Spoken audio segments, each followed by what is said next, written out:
ഡൽഹിയിൽ പാർലമെന്റിനടുത്ത് എംപിമാർ താമസിക്കുന്ന ബ്രഹ്മപുത്ര അപ്പാർട്ട്മെന്റിലാണ് തീപിടുത്തം ഉച്ചയോടുകൂടി ഉണ്ടായത്. ഈ ദൃശ്യങ്ങളിൽ കാണുന്ന പോലെ അതിഭീകരമായ രീതിയിൽ തന്നെയാണ് തീപിടുത്തം ഉണ്ടായത്. താഴത്തെ നിലയിൽ കൂട്ടിയിരുന്ന ഫർണിച്ചറിലാണ് ആദ്യം തീപിടിച്ചത്. പിന്നീട് തീ ഉയർന്ന മുകളിലേക്ക് പോകുന്ന ഒരു സാഹചര്യം ഉണ്ടാകുന്നത്. ആദ്യത്തെ 3-4 നിലകൾ പൂർണ്ണമായും നീക്കിരയാകുന്ന ഒരു സാഹചര്യമാണ് ഉണ്ടാകുന്നത്. വളരെ പെട്ടെന്ന് തന്നെ ഡൽഹി ഫയർഫോഴ്സിന്റെ നേതൃത്വത്തിൽ നിരവധി 6ലധികം യൂണിറ്റുകൾ വളരെ പെട്ടെന്ന് തന്നെ എത്തുകയും തീ അണയ്ക്കുകയുമാണ് ഉണ്ടായത്. ഈ നിലയിൽ, അതായത് ഈ 5ാമത്തെ നിലയ്ക്ക് മുകളിൽ എംപിമാരാണ് കൂടുതലായി താമസിക്കുന്നത്.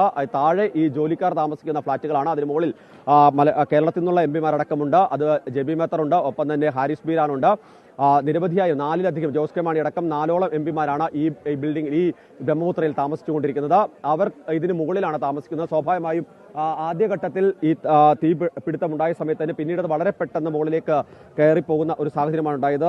അണയ്ക്കാനുള്ള ശ്രമങ്ങൾ വളരെ പെട്ടെന്ന് നടന്നുകൊണ്ട് തന്നെയാണ് കൂടുതൽ അപകടങ്ങൾ ഇല്ലാതിരുന്നത്. പക്ഷേ വലിയ നാശനഷ്ടം ഇതുമായി ബന്ധപ്പെട്ട് ഉണ്ടായി എന്നുള്ളതാണ് നമുക്ക് മനസ്സിലാക്കാൻ കഴിയുന്നത്. പ്രത്യേകിച്ച് ഈ താഴെ ഉണ്ടായിരുന്ന ഈ ഫർണിച്ചറുകൾ മാത്രമല്ല, മുകളിലെ മുറികളിലുണ്ടായിരുന്ന ഫർണിച്ചറുകളൊക്കെ തന്നെ അതിന്റെ വാതിലുകളടക്കം പൂർണ്ണമായും കത്തിനശിക്കുന്ന ഒരു സാഹചര്യം ഉണ്ടാകുന്നു. മുൻവശത്ത് പാർക്ക് ചെയ്ത 2 കാറുകൾക്ക് നാശം സംഭവിക്കുന്നു. ഒപ്പം തന്നെ മറ്റ് ചെറുവാഹനങ്ങൾ, ബൈക്കുകൾ, സ്കൂട്ടറുകൾ അടക്കമുള്ളവയ്ക്കും തീ പടർന്നിട്ടുണ്ട്. അവയെല്ലാം തന്നെ കത്തിനശിക്കുന്ന സാഹചര്യം ഉണ്ടായിരുന്നു. ഈ താഴെ ഉണ്ടായിരുന്ന ഫർണിച്ചറുകൾ പൂർണ്ണമായും ഈ ചകിരികളും മറ്റ് സംവിധാനങ്ങളൊക്കെ ഉപയോഗിച്ചുകൊണ്ടുള്ളതായിരുന്നു. അതുകൊണ്ട് തന്നെയാണ് ഈ വളരെ വേഗത്തിൽ ഈ തീ പടരാൻ ഇടയാക്കിയതെന്നാണ് മനസ്സിലാക്കുന്നത്. ഏതായാലും ഷോർട്ട് സർക്യൂട്ടാണ് അപകട കാരണം, ഈ തീ പിടുത്തത്തിന് കാരണം എന്നുള്ളതാണ് പ്രാഥമിക നിഗമനം. ഇനി കൂടുതൽ അന്വേഷണത്തിലൂടെ മാത്രമേ കൂടുതൽ വ്യക്തത വരികയുള്ളൂ. ഏതായാലും അന്വേഷണം ഊർജിതമായി തന്നെ ആരംഭിച്ചിട്ടുണ്ട്. പ്രത്യേകിച്ച് പാർലമെന്റിനടുത്താണ്, മാത്രമല്ല എംപിമാർ താമസിക്കുന്ന ഫ്ളാറ്റ് കൂടിയാണ്. ആ ഒരു പശ്ചാത്തലത്തിൽ തന്നെയാണ് ഇത്തരമൊരു സാഹചര്യത്തിൽ തന്നെ ഇങ്ങനെ ഒരു അന്വേഷണം മുന്നോട്ട് കൊണ്ടുപോകാൻ ചോദിച്ചത്. നമുക്ക് ഈ ദൃശ്യങ്ങളിൽ കാണാം, കെട്ടിടത്തിന്റെ ഒരു ഭാഗം പൂർണ്ണമായും പലയിടങ്ങളിലായി കത്തി നശിച്ച സാഹചര്യമാണ്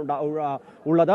അതുകൊണ്ട് തന്നെ ഇതിൽ എന്തൊക്കെ തരത്തിലുള്ള അപകടങ്ങൾ ഉണ്ടായിട്ടുണ്ട് എന്നുള്ളത് വരുന്ന മണിക്കൂറുകളിൽ മാത്രമാണ് നമുക്ക് അറിയാൻ കഴിയുന്നത്. ഏതായാലും ആളുകൾക്ക്, അതായത് മറ്റ് ജീവഹാനിയോ സംഭവങ്ങളോ പൊള്ളലേൽക്കുകയോ ഒന്നും ഉണ്ടായില്ല. വളരെ പെട്ടെന്ന് തന്നെ ആളുകളെല്ലാവരും, ഇവിടെ ഉണ്ടായിരുന്ന ജോലിക്കാരെയും മറ്റുള്ളവരെല്ലാം തന്നെ ഒഴിപ്പിക്കാൻ കഴിഞ്ഞിട്ടുണ്ട് എന്നുള്ളതാണ് മനസ്സിലാക്കുന്നത്. ഇനിയിപ്പോൾ സ്വാഭാവികമായും വലിയ രീതിയിലുള്ള അന്വേഷണം, ഒപ്പം തന്നെ കൃത്യമായ പരിശോധനയൊക്കെ നടത്തിയ ശേഷം മാത്രമേ എംപിമാരടക്കമുള്ളവരെ ഈ കെട്ടിടത്തിലേക്ക് തിരികെ എത്തിക്കുകയുള്ളൂ എന്നുള്ളതാണ് എടുത്തു പറയേണ്ടത്.